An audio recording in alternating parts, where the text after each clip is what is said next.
बिस्मिल्लाहिर्रहमानिर्रहीम, अस्सलाम वालेकुम, good morning and welcome to morning at home. I hope कि आप सब खैरियत से होंगे और आपकी सुबह खुशगवार गुजर रही होगी। मैं हूँ आपकी मेज़बान जुगन काज़िम और आज आपसे बात करना चाहूँगी एक ऐसी चीज़ की जिसका हमें शुक्र अदा करना चाहिए लेकिन हम उसको फॉर ग्रांटेड लेते हैं। वो हैं हमारी पांचों सेंसेस। अल्लाह ताला ने हमें 5 सेंसेस से नवाजा है। अब तो लोग 6 सेंस भी यूज़ करते हैं टर्म कि जिन लोगों की छठी हिस्स बड़ी तेज़ होती है, जो बड़ी जल्दी चीज़ों को मतलब गेज कर लेते हैं या उनकी गट फीलिंग बड़ी स्ट्रॉन्ग होती है। लेकिन जब 5 सेंसेस की बात करें, सुनने की एक सेंस है, एक सूंघने की सेंस है, एक टेस्ट करने की सेंस है और and then of course along with all the other senses एक बिनाई की सेंस है, देखना। ये अल्लाह ताला की एक बहुत बड़ी ब्लेसिंग है। आप किसी भी सेंस की बात करें, अगर इंसान टच नहीं कर सकता या कोई भी चीज़ को हाथ लगाए उसे महसूस नहीं कर सकता तो इंसान की क्वालिटी ऑफ लाइफ उससे बहुत मुतासिर होती है। जब आप बात करें from the point of view of सुनना, अगर किसी के सुनने का कोई इशू आ रहा है या उनको आवाज़ नहीं आती सही तरीके से या फॉर सम रीज़न सुनना ही बंद हो जाए, उनके कान की जो हियरिंग है वो डैमेज हो जाए, तो इंसान बहुत डिस्टर्ब होता है। एक्चुअली हमें अपनी सेंसेस का शुक्र अदा तभी करने का मौका मिलता है जब हमें एहसास होता है कि अगर इनमें से कोई सेंस हमारे पास ना होती तो हम क्या करते। व्यूअर्स, अल्लाह ताला ने, मैं तो हमेशा अपने बारे में ये ज़रूर कहती हूँ कि औकात से बढ़ के अल्लाह ताला ने नवाजा है। देख सकती हूँ, सुन सकती हूँ, बोल सकती हूँ, मतलब चल फिर सकती हूँ। कोई ऐसा मेडिकल इशू नहीं है जिसकी वजह से कोई परेशानी हो या कोई तकलीफ़ का कोई ऐसा आंसर हो। ये बहुत बड़ी ब्लेसिंग है व्यूअर्स और इसको अप्रिशिएट करना भी इम्पॉर्टेंट है। लेकिन बहुत से ऐसे लोग हैं व्यूअर्स जो पैदा होते हैं किसी ना किसी ऐसी चीज़ के साथ जिसको हम डिफरेंटली एबल्ड भी कहते हैं और उनमें से एक कंडीशन ऐसी है जहाँ पे इंसान देख नहीं सकता। आज एक्चुअली पाकिस्तान समेत दुनिया भर में 4 जनवरी को world wide world Braille day मनाया जा रहा है। अब आप कहेंगे कि ये ब्रेल क्या है? देखिए, ब्रेल एक ऐसी टैक्टिकल रिप्रेजेंटेशन है, यानी कि अल्फ़ाबेट्स और जो नंबर्स होते हैं उनको 6 नुक्ते जो हैं वो रिप्रेजेंट करते हैं, डिफरेंट तरीके से वो प्लेस होते हैं। तो जो इंसान देख के नहीं पढ़ सकता, राइट, या चीज़ को अंडरस्टैंड कर सकता, जब आप हाथ उसके ऊपर गुजारते हैं तो आप अपनी सेंस ऑफ टच से, अपनी फिंगर टिप से रीड कर सकते हैं, पढ़ सकते हैं। ये एक बहुत ही अमेजिंग और जीनियस लेवल की क्रिएशन है और इन्वेंशन है।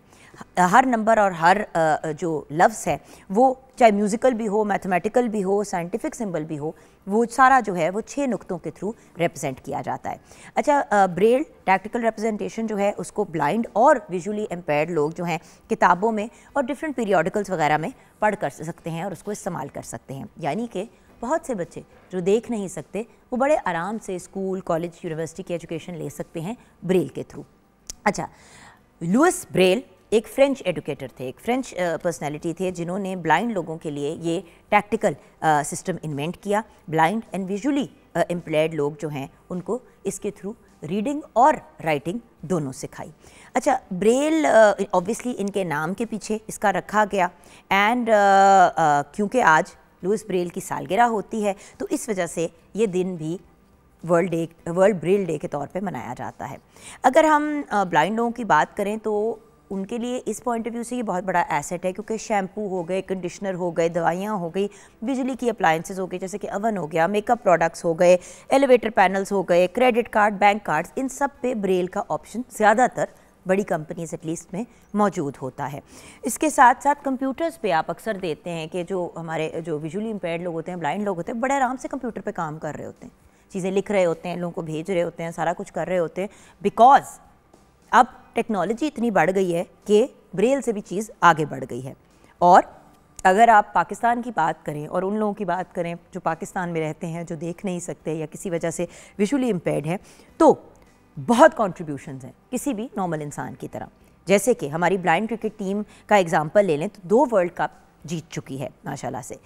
तो इसी वजह से अवेयरनेस के पॉइंट ऑफ व्यू से भी एंड उसके साथ साथ एक अंडरस्टैंडिंग क्रिएट करना चाहते हैं हम अपने प्रोग्राम के थ्रू कि जो लोग किसी भी तरह से डिफरेंटली एबल्ड हैं, हमें उनकी सपोर्ट करनी चाहिए, उनके साथ मोहब्बत से पेश आना चाहिए और कोशिश करनी चाहिए कि अच्छे और पॉजिटिव अंदाज में, सपोर्टिव अंदाज में उनके साथ पेश आएँ। अगर आप भी कुछ शेयर करना चाहते हैं वर्ल्ड ब्रेल डे के पॉइंट ऑफ व्यू से तो 042992000648 पे आप कॉल कर सकते हैं और मॉर्निंग एट होम फेसबुक का पेज है। अच्छा व्यूअर्स, एक ऐसी मेरे साथ एक वाक़या ऐसा पेश आया कि मैं कहते ना हिल गई। मुझे एक वॉइस नोट आया कुछ अर्सा पहले एक ख़ातून का, और ऑब्वियसली एज में बड़ी थी, तो उन्होंने कहा बेटा अस्सलाम वालेकुम, मैं हर रोज़ ना आपका प्रोग्राम सुनती हूँ। अब आप बेटा सोच रहे होगा कि मैं सुनती क्यों हूँ और देखती क्यों नहीं हूँ, तो मैं बचपन से जो है वो ब्लाइंड हूँ और मैं पैदा ही ब्लाइंड हुई थी, तो देखा तो मैंने कभी भी कुछ नहीं एज सच, बस अपने दिमाग में इमेजिन करती हूँ चीज़ें। लेकिन जब भी आप प्रोग्राम पे बात करते हो और डिफरेंट लोगों से मुलाकात करवाते हो तो बहुत अच्छा लगता है। तो जो काम कर रही हो करती रहो, वेल डन।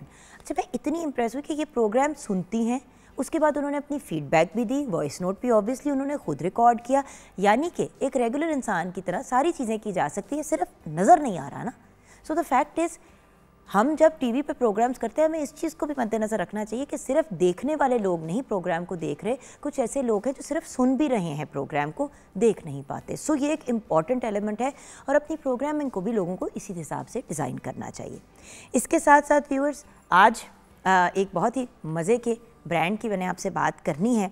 आप सब ने सुपर के जो सॉफ्ट केक्स हैं वो ट्राई किए होंगे, और अगर नहीं ट्राई किए तो मैं आपको डेफिनेटली रेकमेंड करूँगी, और वो इसलिए क्योंकि it is one of my favourite things to eat, और इसको आप वेरियस डिफरेंट अंदाज में खा सकते हैं। बच्चों के भी फेवरेट है, बड़ों के भी फेवरेट है।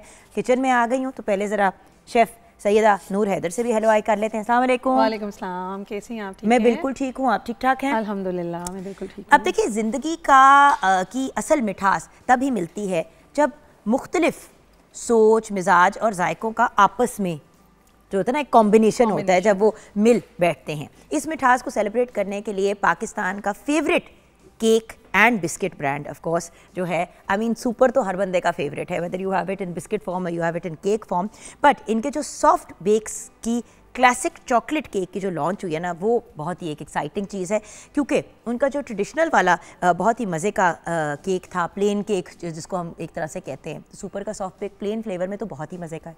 मैं अक्सर उसको खाती भी, और बाय द वे सिर्फ खाने में नहीं बल्कि उसके साथ बहुत सी मज़े की डिज़र्ट्स भी बनती हैं जी। अब बहुत से लोग टिरामिसू बड़े शौक से खाते हैं, लेकिन टिरामिसू के जो बिस्किट्स आपको मार्केट से मिलते हैं वो क्योंकि इटालियन होते हैं, वो इतने महंगे होते हैं कि अनअफोर्डेबल होते हैं।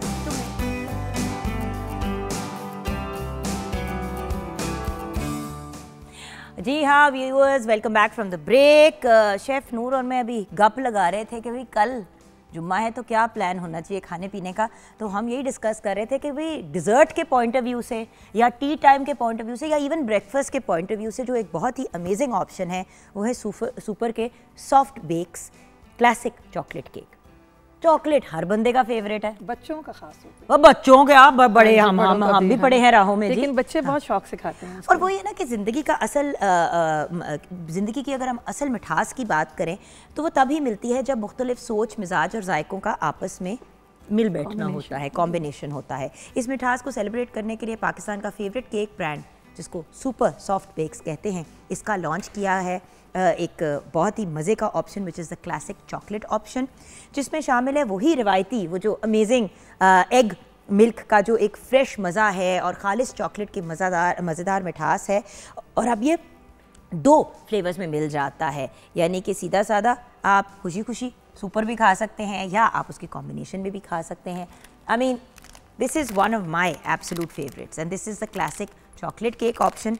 तो आपको पता है कि खाने की तो मैं शदीद शौकीन हूँ, और इसको खोलूँ, हाय ये देखिए ना, चॉकलेट का मूड है तो चॉकलेट वाली चाइज़ खा ले, अगर आप ये देखें ना, आय वनीला वाली है तो I love it, it's one of my favourite things. और मेरा खाने का तरीका मैं आपको बता देती हूँ। अब आप लोगों की, अब हर बंदा कहता है कि यार ये जो होस्ट होते हैं, सेलिब्रिटीज़ होते हैं, वो खाते नहीं है। एक्सक्यूज़ मी, मज़े की चीज़ हम सारी खाते हैं, और वो भी चाय में डिप करके। हाँ, बहुत मेरे का, मैं दूसरी साइड से आपको डिप करके खाती हूँ, आप सकते हैं।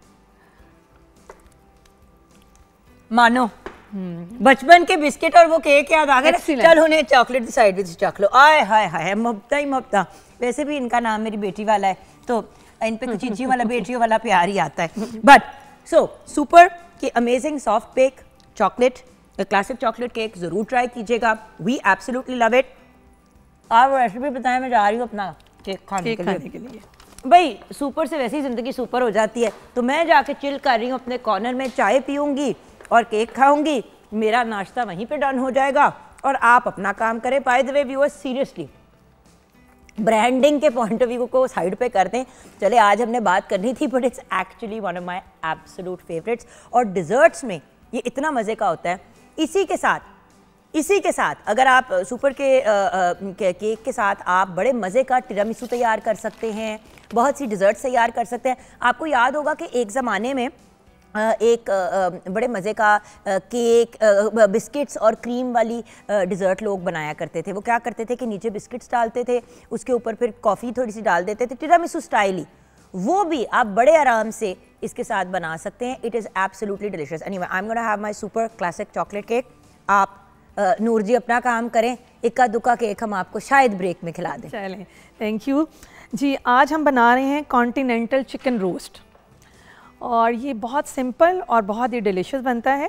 इसके लिए इंग्रेडिएंट्स मैं बोल देती हूँ। इसके हमें चिकन लेग पीस और थाई पीसेस हम यूज़ करेंगे। हमें चाहिए जी 14 चिकन लेग पीसेस और थाई पीसेस। नमक चाहिए हमें 1 चाय का चम्मच। काली मिर्च चाहिए हमें 2 चाय के चम्मच फ्रेश पिसी हुई। नींबू का रस चाहिए हमें 2 खाने के चम्मच। मस्टर्ड पेस्ट चाहिए हमें 1 खाने का चम्मच। ये हमारी मैरिनेशन होगी। और चीज़ सॉस के लिए हमें चाहिए जी मक्खन 50 ग्राम, कॉर्नफ्लावर 1 खाने का चम्मच, फ्लावर 1 खाने का चम्मच, नमक आधा चाय का चम्मच, काली मिर्च आधा चाय का चम्मच, ऑर्गानो 1 चाय का चम्मच, मायो 2 खाने के चम्मच, चीज़ 1 कप और दूध 1 कप। नूर जी फैसला कर दें अंग्रेजी में इंग्रेडिएंट बताने के उर्दू में? उर्दू में वो दो मिक्स हो जाता है, सॉरी मिक्स हो जाता है। हाँ जी। मैं तो जब बता रही होती हूँ अपने कभी यूट्यूब चैनल पे, तो आई कांट टेल यू कि मैं पंजाबी, उर्दू, इंग्लिश ऐसी को इंग्लिश करती हूँ कि बेड़ा गर्क हो जाता है। हाँ जी, तरीका क्या है? इसका तरीका ये है जी, चिकन को सबसे पहले आपको मैं इसका बहुत ही ख़ास पॉइंट ये है कि चिकन जब भी हम कोई भी चिकन रोस्ट करें, हम विंग्स बनाएं, कुछ भी बनाएं, उसको हमने पहले चिकन को नमक और सिरके वाले पानी में डिप करना है 2 घंटे के लिए, ताकि उसका ब्लड सारा ख़त्म हो जाए, ताकि वो बिल्कुल जब आप उसको बोटी को तोड़ें तो वो उसमें से ब्लड अक्सर ऐसा होता है कि अगर वो सही तरीके से उसका ना निकला और आप मतलब खाना पूरा पका हुआ है और अंदर से चिकन भी पकी है, लेकिन आप जब तोड़ते हैं तो वो खून का ना वो उसकी वो कलर सा नजर आ रहा होता है, तो वो पका हुआ भी हो तो खाने को नहीं देता। ये जब सिरके में 2 आप घंटे के लिए डालेंगे इसको, और उसके बाद आप इसको चानी में डाल के छान लेंगे, तो इसका चिकन का वो जो ब्लड वाला वो है ना सीन, वो खत्म हो जाएगा बिल्कुल। फिश से भी इस तरह आप स्मेल निकाल सकते हैं, लेकिन ऑब्वियसली ज्यादा देर अगर सिरके में रहते तो फिश पक जाती है। नमक और लहसुन वो हमने 2 खाने के चम्मच डाल के इसको रख देना है। उसके बाद हमने छानी में डाल के इसको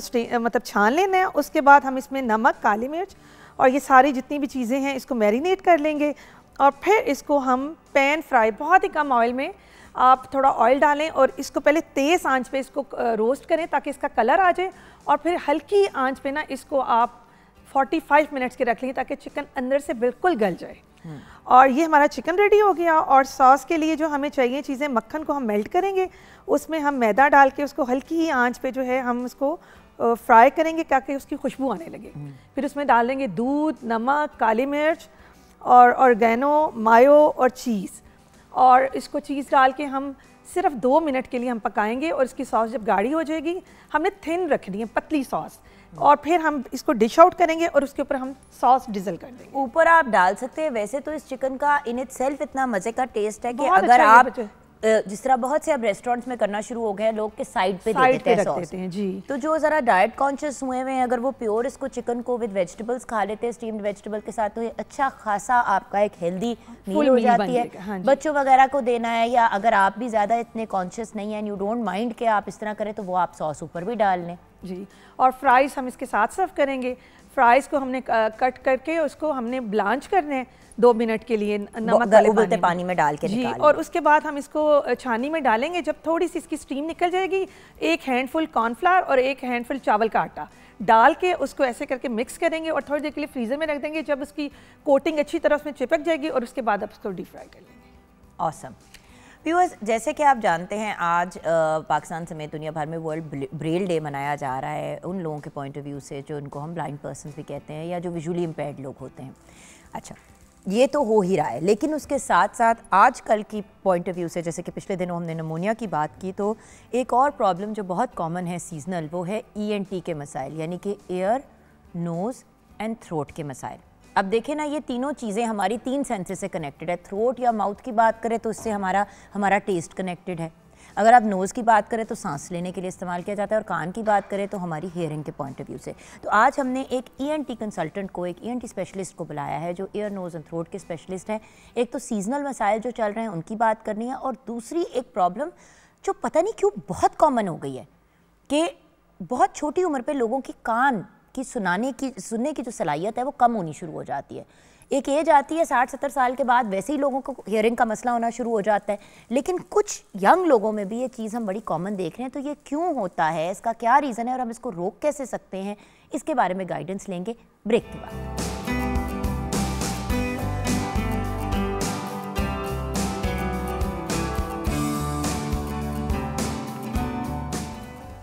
welcome back from the break viewers. आज हमारे साथ लिटरली एक जीनियस पर्सनैलिटी हैं। वैसे तो इनका प्रोफाइल इंटरव्यू ज़्यादा बनता है और इनसे सवाल पूछने कम बनते हैं, लेकिन खैर ये भी हम किसी दिन करेंगे।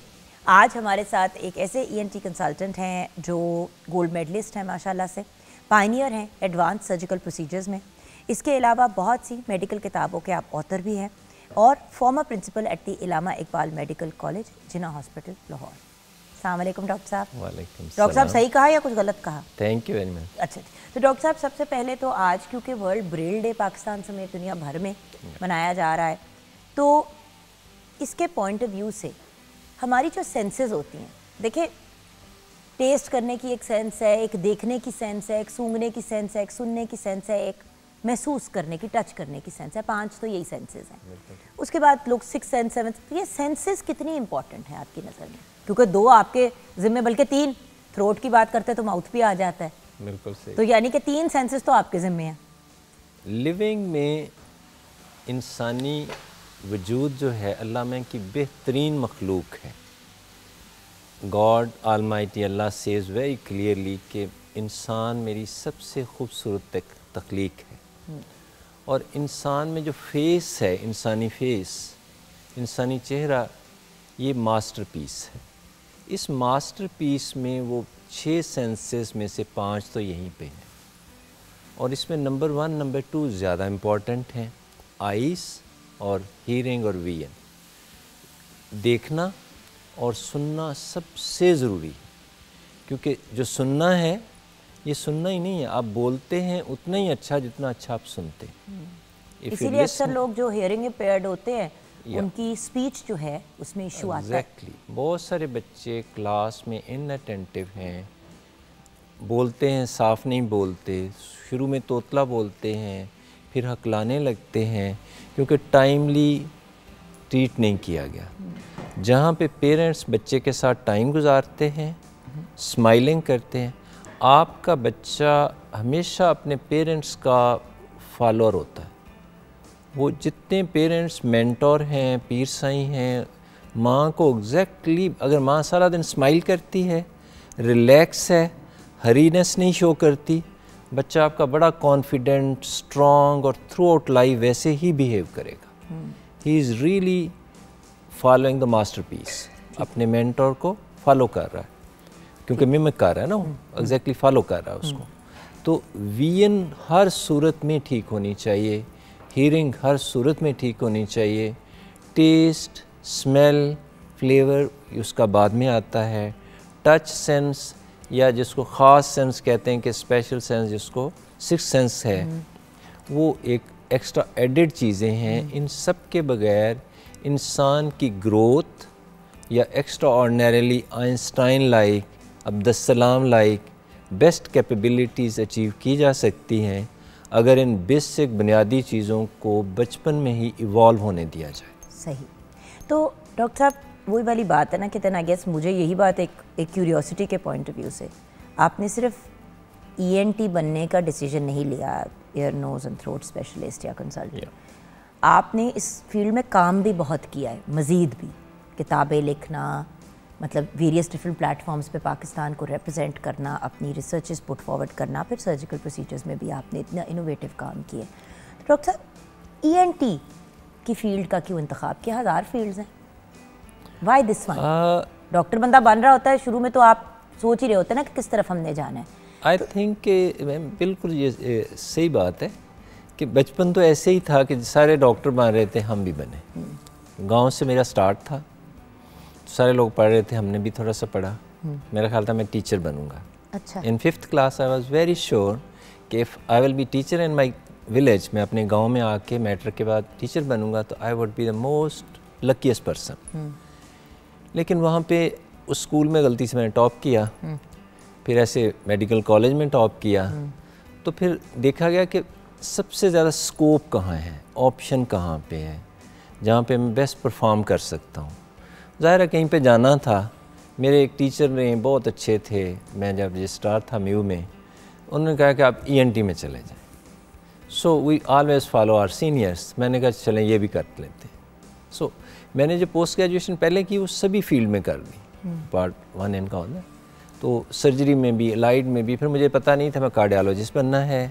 Eight the end I landed in ENT, but that was proven to be very good idea. लेकिन हर फील्ड ही बाकमाल, हर फील्ड में this enough space to work. और देखिए मेडिसिन तो एक ऐसी फील्ड है, अनफॉर्चुनेटली हम एक ऐसे मुल्क में रहते हैं जहाँ पे बहुत से लोग मेडिकल फील्ड में ग्रेजुएट कर जाते हैं, डॉक्टर्स बन जाते हैं, और रेजिडेंसी बहुत से नहीं करते, और अगर जो करते हैं वो करके उसके बाद उसको पसू नहीं करते। और ज़्यादातर इसमें मिकदार होती है लड़कियों की, क्योंकि हर बंदे को बहू चाहिए जो डॉक्टर है, लेकिन प्रैक्टिसिंग नहीं चाहिए। ये एक ट्रेजिडी है हमारे यहाँ। सो किसी भी फील्ड में एट दिस पॉइंट हमारे डॉक्टर्स उसका इंतखाब करें, चाहे ENT हो, चाहे रीनल एरिया हो, चाहे किडनीज़ के आप एरिया में जाएं, लिवर में जाएं, हार्ट में जाएं, ज़रूरत तो हर जगह ही है डॉक्टर साहब। बट सेंसेस के पॉइंट ऑफ व्यू से आपने तो इंतखाब भी एक ऐसी चीज़ का किया जिसका फोकस हमारी 3 मेजर सेंसेस पे होता है।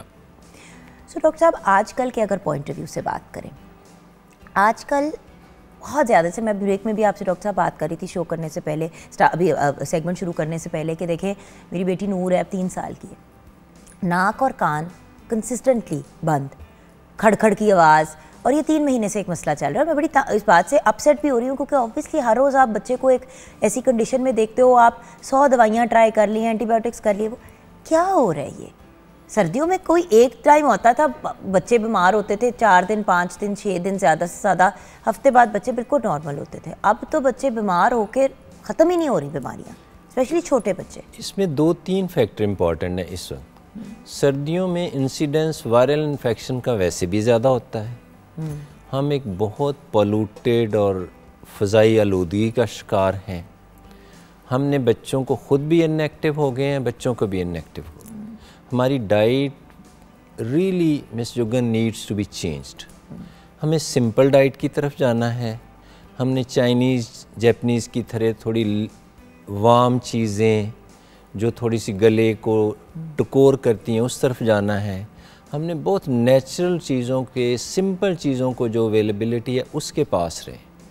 आप ज़्यादा बाज़ार की चीज़ें, जूसेस, फ्रेश जूसेस, आयल का इस्तेमाल हमारे खानों में और स्पाइस का बहुत ज़्यादा है।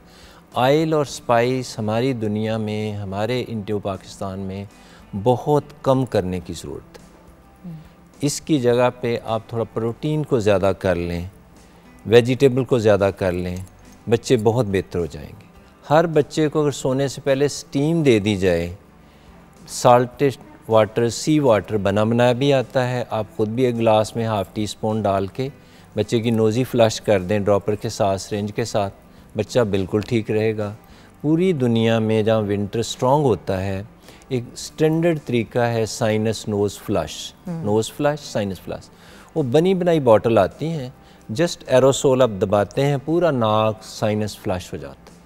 ये तो सदियों से हो रहा है, 2-3 सदियों से ये काम हो रहा है। पहले ये होता था कि लोग उसमें मेडिसिन डिफरेंट डाल देते थे, स्टेरॉइड का भी होता था। अब तो प्योर सेलाइन वाटर जो है वो एक बेस्ट ऑप्शन, घर पे भी बना सकते हैं आप। मिनरल वाटर आपके पास, बट ऑब्वियसली पानी को आपने मिनरल वाटर लिया, उसको भी एक दफ़ा उबाल लिया ताकि वो बिल्कुल क्लीन और साफ़ सुथरा हो जाए पानी।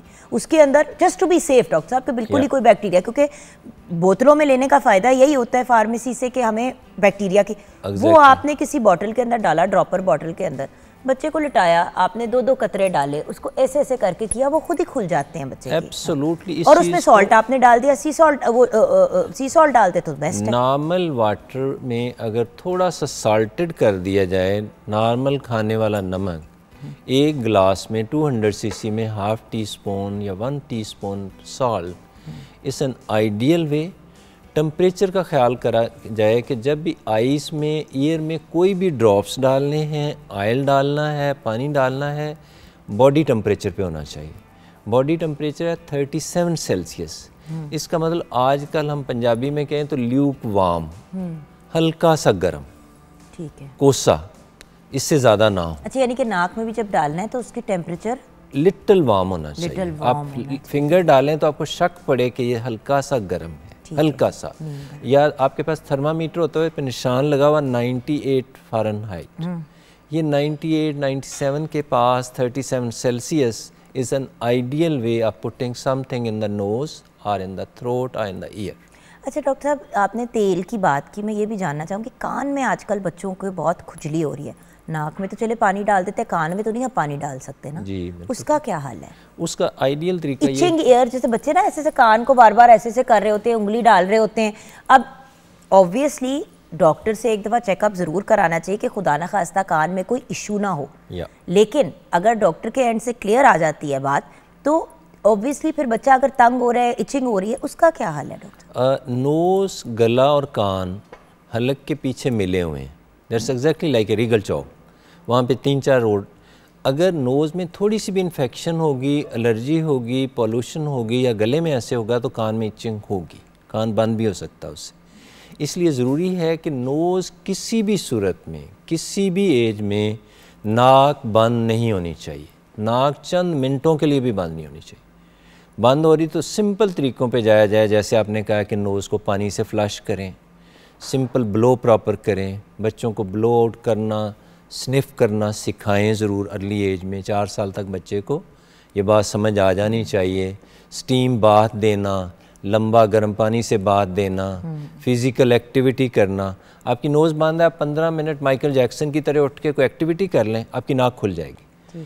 ख़वातीन के लिए घर में छोटी छोटी स्टेयर हैं, बेबी स्टेयर, 100 दफ़ा ऊपर आएँ, नीचे जाएँ, नरम जूता पहन के आपकी नोज़ A1 हो जाएगी।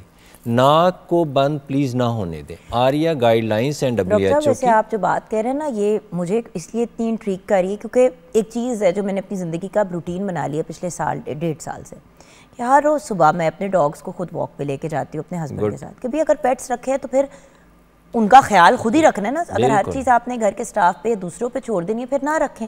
तो खैर, Faisal and I take them for a walk every morning. इस तरह पता भी चल जाता है कि कोई इशू तो नहीं है, कोई तकलीफ़, ये वो 100 चीज़। अच्छा, सुबह हम वॉक पे निकलते हैं। मैंने एक बात नोटिस की कि इस विंटर और लास्ट विंटर मुझे इतने कोई साइनस के इश्यूज़ नहीं हुए। क्यों? क्योंकि जब आपने 45 मिनट 50 मिनट सुबह चहलकदमी करनी है, वॉक करनी है। अच्छा, बहुत से लोग इसलिए भी बाहर नहीं जा रहे क्योंकि कहते हैं स्मॉग बहुत ज़्यादा है। तो भैया ये भी तो एक्सप्लेन करें ना कि स्मॉग में एक तरफ आप कह रहे हैं पोल्यूशन है, दूसरी तरफ वॉक, क्योंकि मैं तो कर रही हूँ रेगुलर, लेकिन हमारे व्यूअर्स जो हैं, जब मैं कहती हूँ कि वॉक करें तो कहते हैं इतना बुरा बाहर वो है। हम लोग अगर कहीं बाइक पे भी जा रहे होते तो बाइक लगा के जाते, तो और अपने आप को क्यों बाहर एक्सपोज करें हम? इसका मुझे कुछ हल बताएं। वॉक करना तो एक ब्लेसिंग है, कोई भी एक्टिविटी ब्लेसिंग है, लेकिन इंडेक्स हर वक्त आ रहा है टीवी पे, आपके कंप्यूटर पे, आपके इस छोटे छोटे फ़ोन पे भी आ रहा है। अर्ली मॉर्निंग पे कोई स्मॉग नहीं है। जो ही बाइक्स ये वो 8-9 बजे 10 बजे 11 बजे बढ़नी शुरू होंगी फिर स्मॉग है। उस वक्त डेफिनेटली आपको ओपन प्लेसेस को थोड़ा अवॉइड करना है, लेकिन very early in the morning excellent time to go outside. I think early in the morning. और देखें वहाँ पे 2 चीज़ें और एडेड मिल रही हैं आपको। साफ़ सुथरा माहौल है, लोनलीनेस है, उससे ज़्यादा early morning sunlight first 30 minutes 45 minutes all over the world, जब सूरज की रोशनी आपको टच करती है और सलाम करती है और नए दिन का आपको बताती कि मैं आ गया हूँ, वो विटामिन डी का रिचेस्ट सोर्स है। सही। और उस वक्त सनलाइट पे सर्टनली एक्सपोज होना चाहिए। हर पाकिस्तानी की नोज़ ही नहीं बंद, विटामिन डी भी कम है। तो यही तो चीज़ है ना व्यूअर्स, इसका हल बहुत अच्छा है। चहलकदमी करें, एक्सरसाइज करें, सुबह के टाइम तो डेफिनेटली निकलें। चलें, अगर आप सुबह नहीं निकल सकते तो किसी जिम या किसी ऐसी चीज़ का, या घर के अंदर ही जैसे डॉक्टर साहब ने कहा कि सीढ़ियों से ऊपर नीचे जाना शुरू कर दें। ये चीज़ें एक बहुत मेजर डिफरेंस क्रिएट करेंगी। बच्चों के और बड़ों के केस में अपनी नाक को फ्लश करें, वार्म ग़िज़ा और वार्म ड्रिंक्स पिएँ, और उसके साथ साथ अगर खुदा न खास्ता कोई ऐसी चीज़ है जो कंटिन्यूसली तंग कर रही है और एक आप बच्चे अक्सर नहीं बता पाते, तो डॉक्टर से रुजू करें। क्योंकि बहुत से लोगों को आजकल हियरिंग की प्रॉब्लम हो गई है और लॉन्ग टर्म हियरिंग की प्रॉब्लम हो गई है। मेरी एक दोस्त है, उसकी बेटी की राइट ईयर में टोटली हियरिंग ख़त्म हो गई है। प्रॉब्लम थी, इन्फेक्शन थी वो उसको। तो खैर, इस पे हम बात करेंगे व्यूअर्स ब्रेक के बाद। आप हमारे साथ रहिए।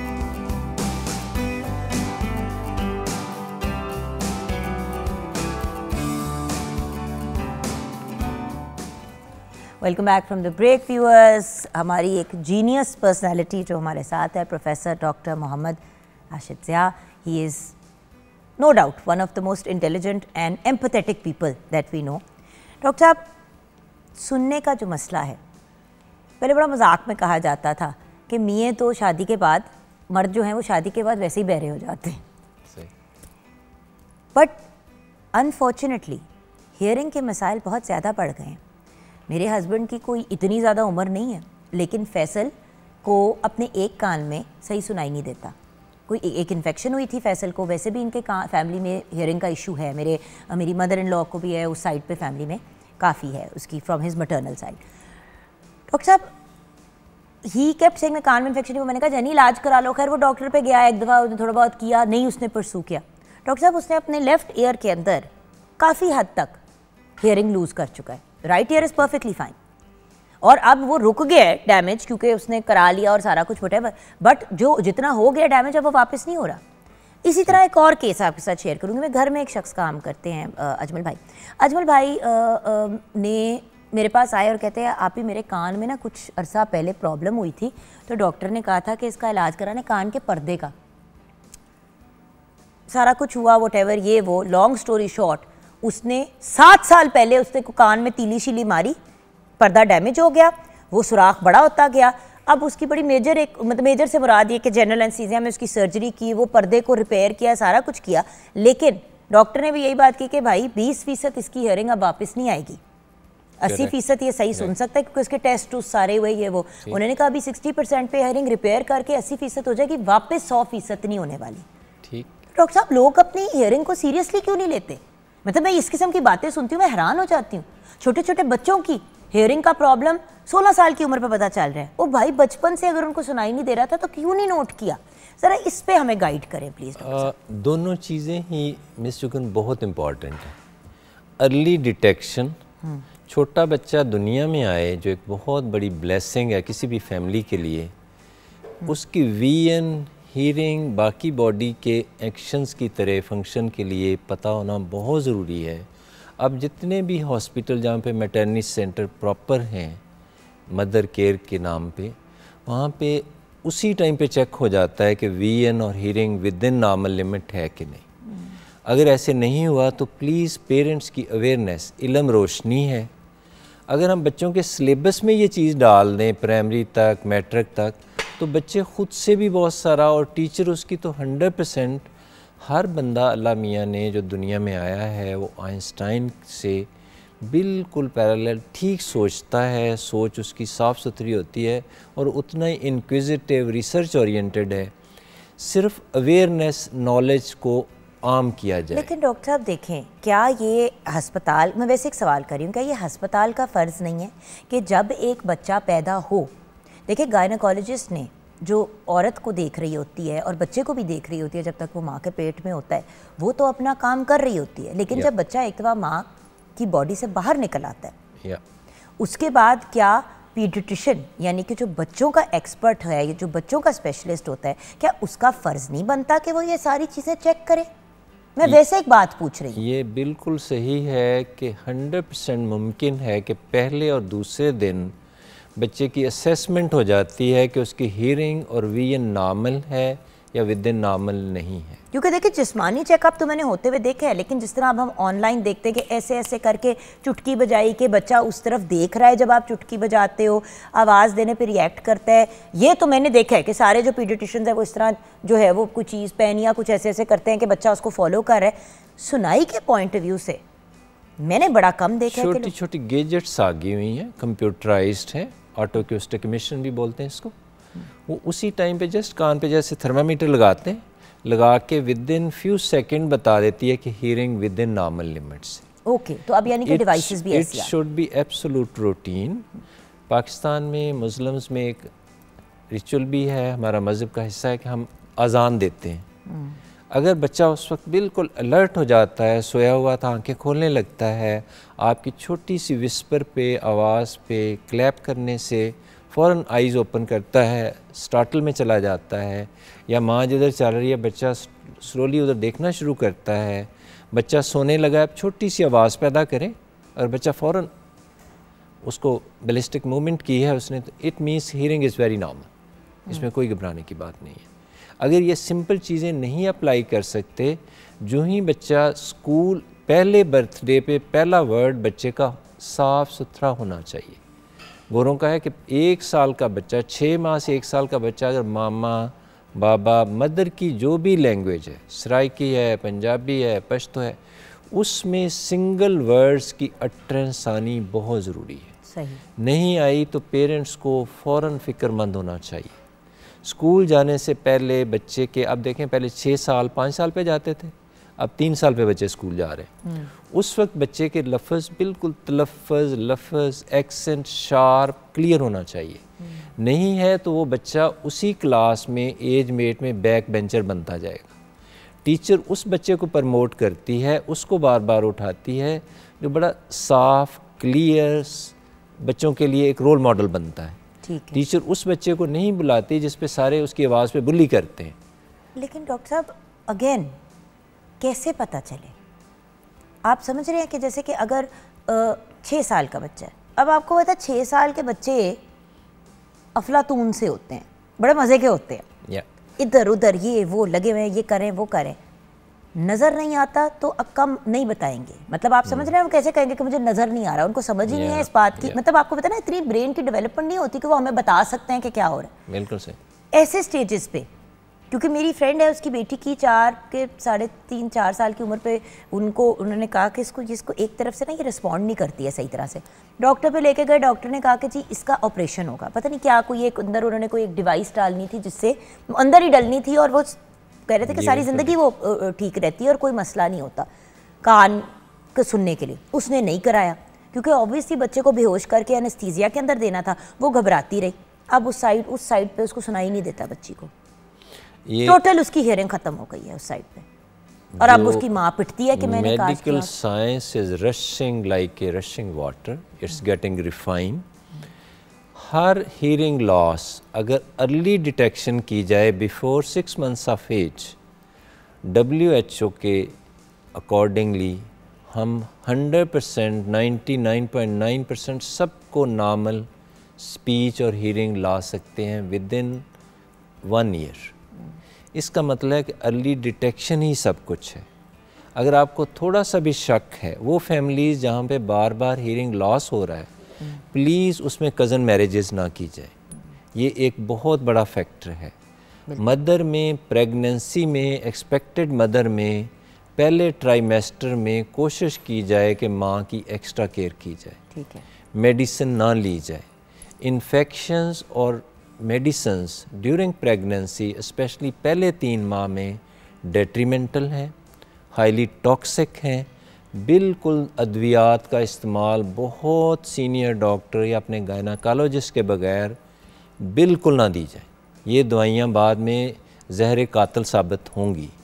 इसलिए जो जो ट्राइमेस्टर आगे जाता है 9th मंथ तक बहुत सारी दवाइयाँ अलाउड हो जाती हैं। बच्चे का फंक्शन पहले 3 माह के बाद वो most of the body function normal काम कर रहे होते हैं।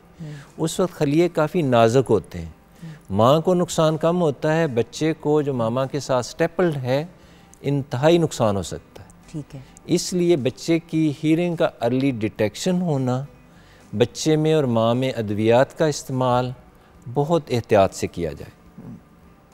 और डॉक्टर साहब, अगर कोई कान का जैसे कि इशू होता है, जैसे कि कानों के पर्दे अक्सर लोगों के डैमेज हो जाते हैं, उसके पीछे रीजंस क्या होते हैं? एक तो देखिए फिजिकली हम बड़े लोगों को देखते हैं, कोई तीलियां डाल रहा है कान के अंदर, मतलब बुजुर्गों में तो मैं हैरान होती हूँ, पेन पकड़ के कान के अंदर इस तरह घुमाना शुरू हो जाते हैं, कुछ होना शुरू हो जाता है कि कर क्या रहे।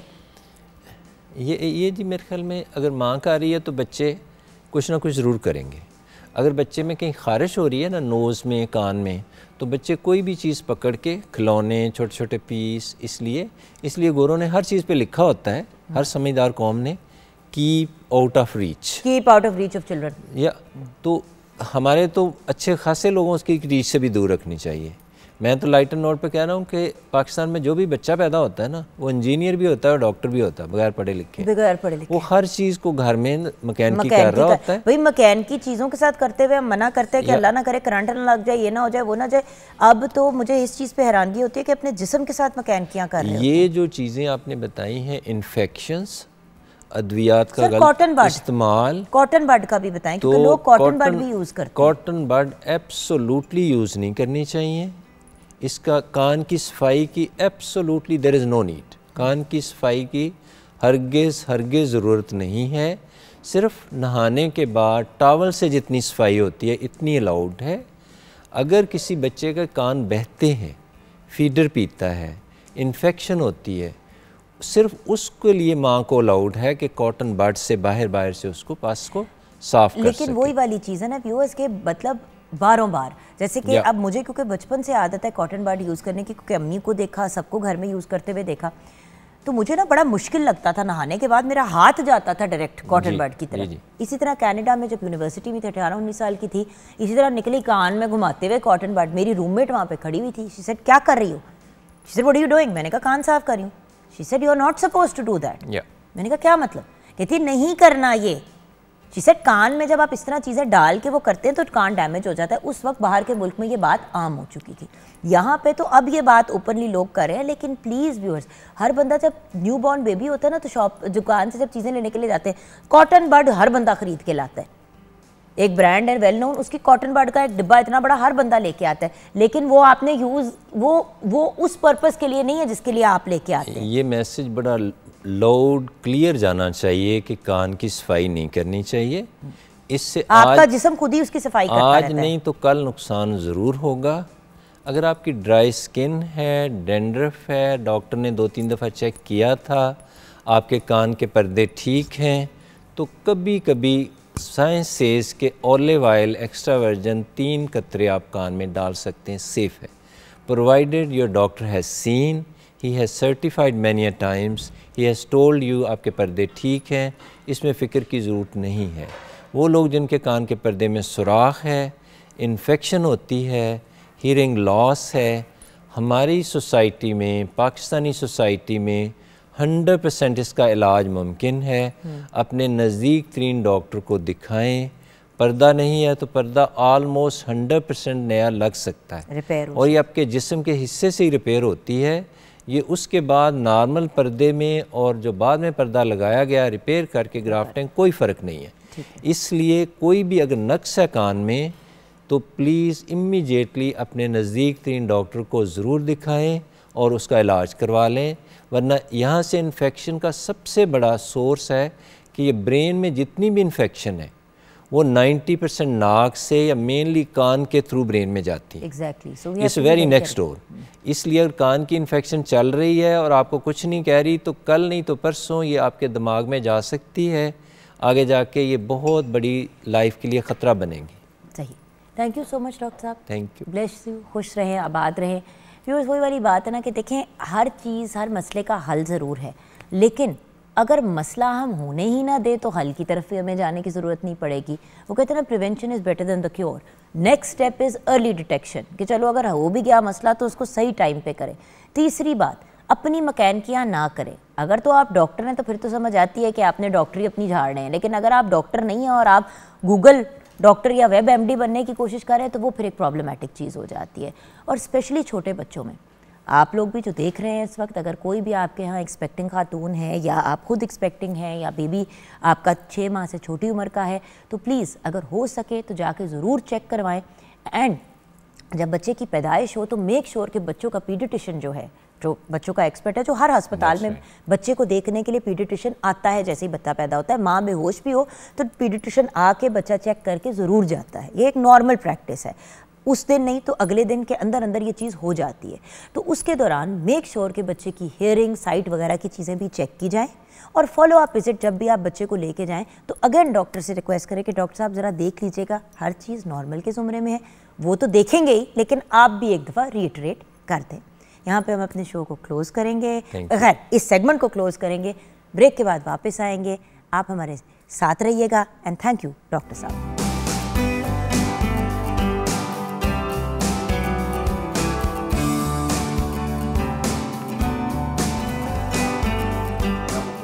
Welcome back from the break viewers. जैसे कि आप जानते हैं अब वो वक्त आ गया है जब हमने आपको अपने मुल्क के स्टार्स, सेलिब्रिटीज़ से मिलाना है।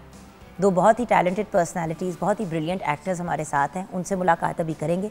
लेकिन जहां हमने बात की कल बाप बेटे के रिश्ते की, फिर हमने परसों बात की माँ और बेटी के रिश्ते की। ये इंडस्ट्री एक बड़ी टफ़ इंडस्ट्री है व्यूअर्स। सारा नसीम ने अपने एक्सपीरियंसेस भी शेयर किए और अपनी टैलेंटेड बेटी लेके आई आतिका। देन कल अमार एंड वारिस बेग आए, वारिस बेग के बेटे अमार साथ उनके थे, हमने बातचीत की। व्यूअर्स, मीडिया इंडस्ट्री एक बड़ी टफ़ इंडस्ट्री है और इस इंडस्ट्री में फ्रेंड्स या फैमिली के बगैर सर्वाइव करना बहुत मुश्किल हो जाता है। तो आज हम इंडस्ट्री में दोस्ती कितनी इम्पॉर्टेंट है और किस तरीके से अपने आप को और अपने इर्द गिर्द के कॉलीग्स को हम पॉजिटिवली आगे लेके चल सकते हैं, हम आज इस पर डिस्कशन करेंगे। आइए मिलते हैं बहुत ही प्यारे दोस्त, मेरा छोटा भाई, एक बहुत ही टैलेंटेड एक्टर तलत शाह हमारे साथ हैं। अस्सलाम वालेकुम। वालेकुम अस्सलाम। कैसी हैं आप? ठीक हैं, खैरियत से? बिल्कुल ठीक ठाक। और तलत के साथ हमें ज्वाइन किया है बहुत ही प्यारी और बहुत ही टैलेंटेड आर्टिस्ट सना रियाज ने। अस्सलाम वालेकुम सना। वालेकुम अस्सलाम। कैसी हैं आप? अल्लाह का शुक्र। इस वक्त जो मेरा आप लोगों से पहला और मेन क्वेश्चन है वो यही है कि दोस्ती और दोस्तियाँ मीडिया इंडस्ट्री में कितनी ज़रूरी हैं और वो इंसान के लिए कितनी यूज़फुल साबित होती हैं। बिकॉज उसके बाद मैं आपसे पूछूंगी कि आपकी ज़िंदगी में कौन से ऐसे फ्रेंड्स हैं जिन्होंने आपकी बड़ी सपोर्ट की ताकि आप इस स्टेज पे पहुंच सकें। देखें, ज़िंदगी गुजारने के लिए भी आपको सहारे की किसी ना किसी की ज़रूरत पड़ती है। जब आप पैदा होते हैं आपको माँ बाप पालते हैं, वालिदैन, फिर आप बड़े हो जाते हैं, बहन भाइयों का साथ होता है।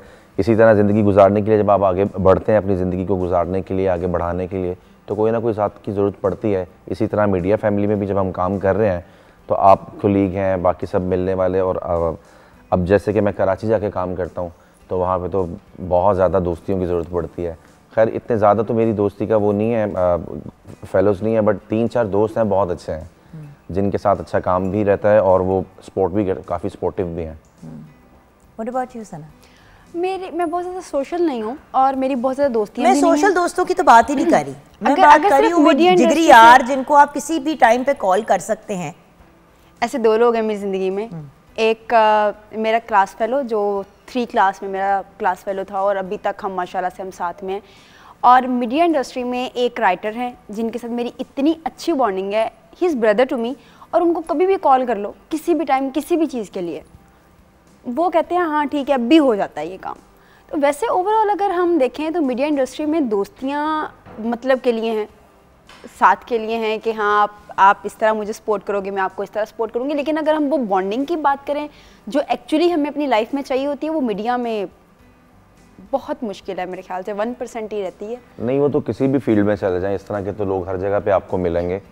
अब आपके डिपेंड करता है कि आपका वो ताल्लुक कैसा है, आपकी उससे दोस्ती कैसी है उस शख्स से, तो ये बात है। यार मैं एक बात बताऊँ, मेरे अपने साथ, अरे मैं जब मैं इंडस्ट्री में इनिशियली आई तो 2 रिस्पॉन्सेज थे। एक, कुछ लोगों ने बहुत लाड प्यार से वेलकम किया और कुछ मतलब मेरी साथ की जो लड़कियां और मीडिया में काम कर रही थी जो शायद पहले मेरे से एस्टैब्लिश थी, एक इनसिक्योरिटी भी हुई कि ये क्यों, कित्थों, क्या। अच्छा, मुझे हमेशा की बात फ़नी लगती है कि देखो हर रोल, हर शो की होस्टिंग, हर चीज़ की मॉडलिंग कोई एक इंसान तो कर नहीं सकता, इम्पॉसिबल बात है। तो अगर हम सब एक दूसरे की सपोर्ट करें, जिसका जो हिस्से का है उसको मिल जाएगा। अब जैसे मेरी जाले सरते से बहुत दोस्ती है, जाले is one of my dearest friends now. हमने साथ एक प्रोजेक्ट पे काम किया, हमारी दोस्ती हुई, उसके बाद हमारी दोस्ती बहुत ही ज़्यादा अब करीबी हो गई। हम सुख दुख में कोशिश करते हैं कि एक दूसरे के साथ हो। वो कराची में होती है, मैं लाहौर में होती हूँ। एक नाम ले सबा कमर, अब सबा बहुत माशाल्लाह बिजी हो गई है, लेकिन कुछ भी कर रही हो, मेरी कोई भी चीज़, खुशी गमी का मौका हो, उसका खुशी कम, हम एक दूसरे को मैसेज जरूर करते हैं, हम एक दूसरे से कोशिश करते हैं कि राब्ते में रहें, याद रखते हैं। यू नो कुछ ऐसे फ्रेंड्स होते हैं, बट ऐसे भी दोस्त टकरे इस इंडस्ट्री में जिनको मैंने दोस्त समझा और उन्होंने ही वो जो कहते हैं ना आपका पत्ता काटते चले गए।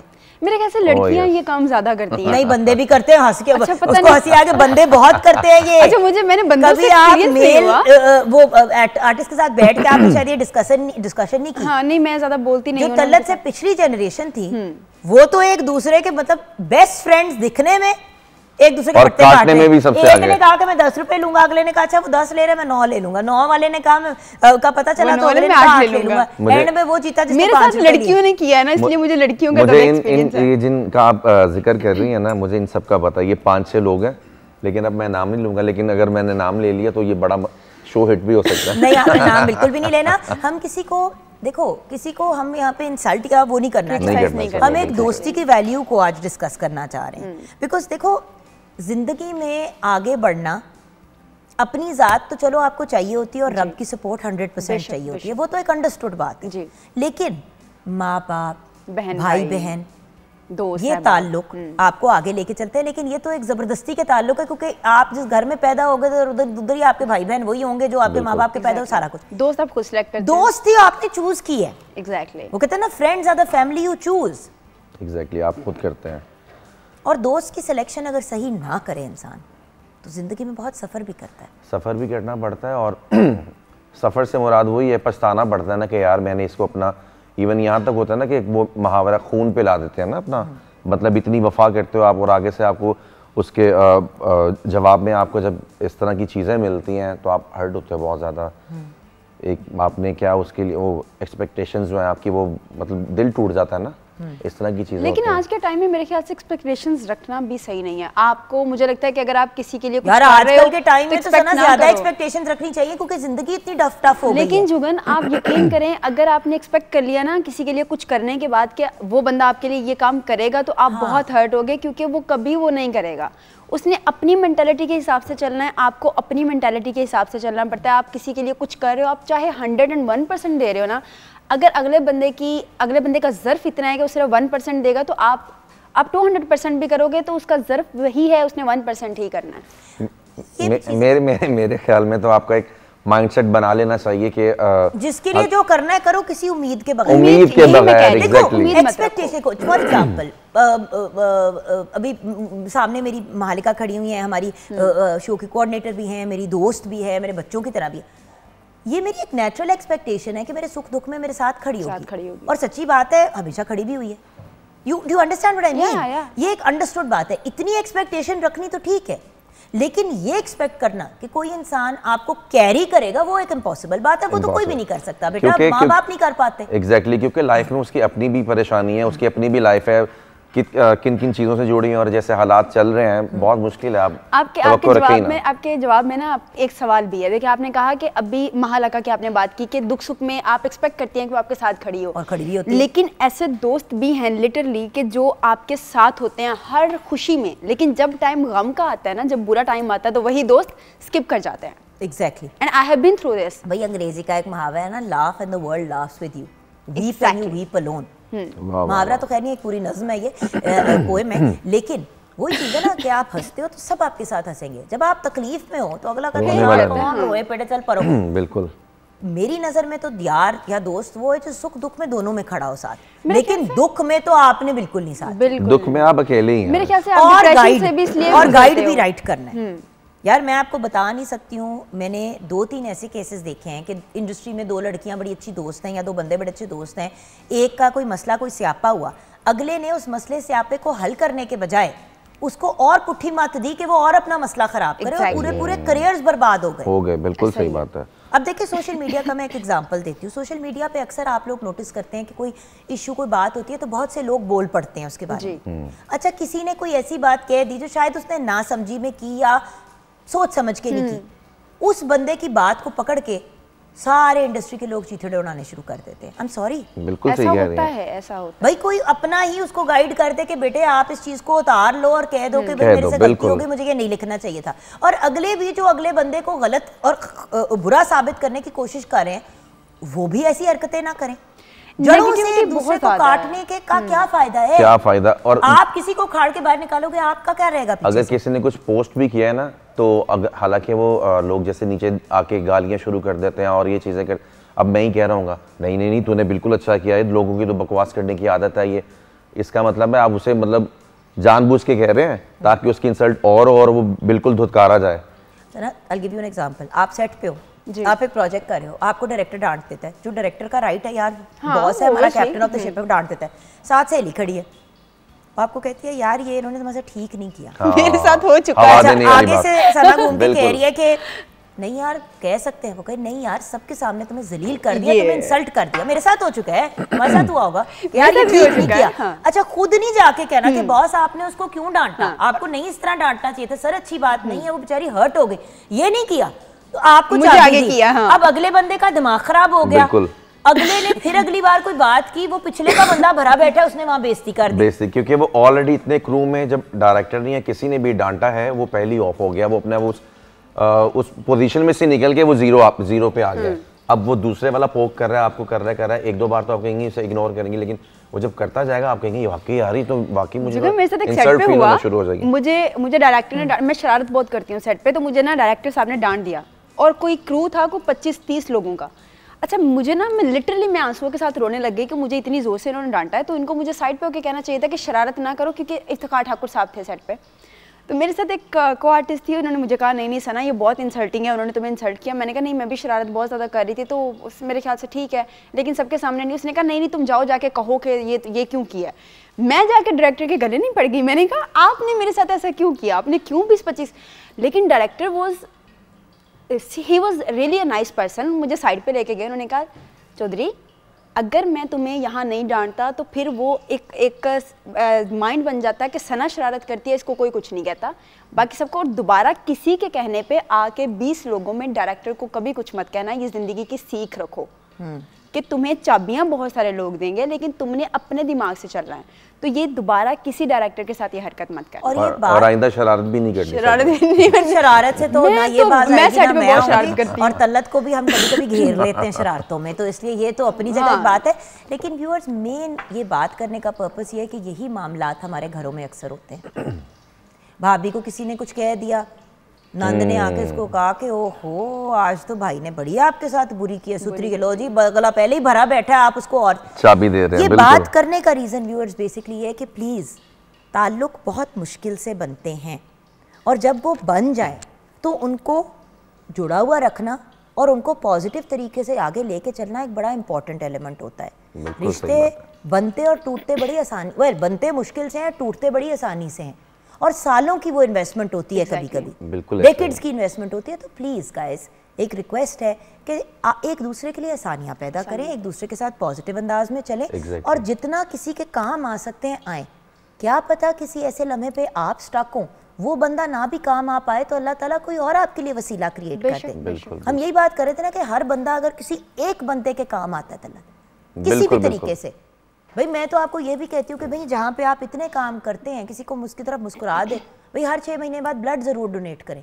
ये एक ऐसी चीज़ है जिससे आप किसी की जान बचा सकते हैं, जानते या ना जानते हुए। हर 6 महीने के बाद आप जाके ब्लड डोनेट करें, और उसके बदले में अल्लाह इतना ताला बड़ा सदका ही है, बहुत बड़ा सदका जारी है बल्कि, और उसके बदले में अल्लाह ताला आपको 3-4 गुना मतलब मजीद दुगना आपको वो सेहत से नवाजते हैं। एंड वही चीज़ है ना, दूसरों के लिए आसानी पैदा करोगे रब आपके लिए बेशक होगी, और रब तो करेंगे तो करेंगे, आप दूसरों के लिए आसानियां पैदा करेंगे, देखिए और लोग आपकी सपोर्ट में आएंगे। खैर इस नोट पे हम आपसे कुछ सुनते हुए जाना, अगर मूड है जी तो कुछ सुनते हुए ब्रेक की तरफ जाएंगे। ब्रेक के बाद जब वापस आएंगे तो ये दोनों आजकल कर क्या रहे हैं, शरारतों और मसले हल करने के अलावा, ये हम जानेंगे। ब्रेक के बाद ओवर टू यू तलत, कुछ सुना दो। बैठे बैठे या वहाँ पे खड़े खड़े सुना दो तो अच्छा होता। ठीक है।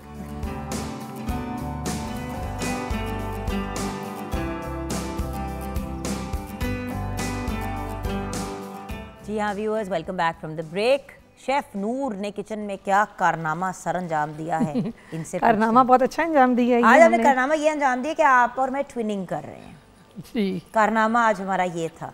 और फिर हम दोनों ने बहनों ने फिर एक ही चाय के कप में बिस्किट डुबो के और कलर भी हमारा कलर भी एक ही है। कलर भी बस देख लें सब कुछ एक ही हो गया, खा पी भी हम एक ही चीज़ रहे हैं। तो किचन में क्या बनाया जी? ये कॉन्टिनेंटल चिकन रोस्ट सॉस के साथ रेडी है।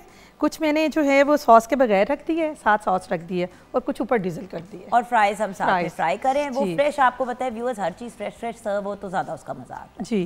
Thank you so much. तो ये नूर खुद खाती हैं सब? नहीं जी, हम इनको खाने का देते हैं, इनको हम निवाला खाने का मौका तक नहीं देते। हाँ। अच्छा, मुझे ये बताइए कि आजकल काम में क्या मसरूफियत चल रही है, क्या एक्टिविटीज़ हैं?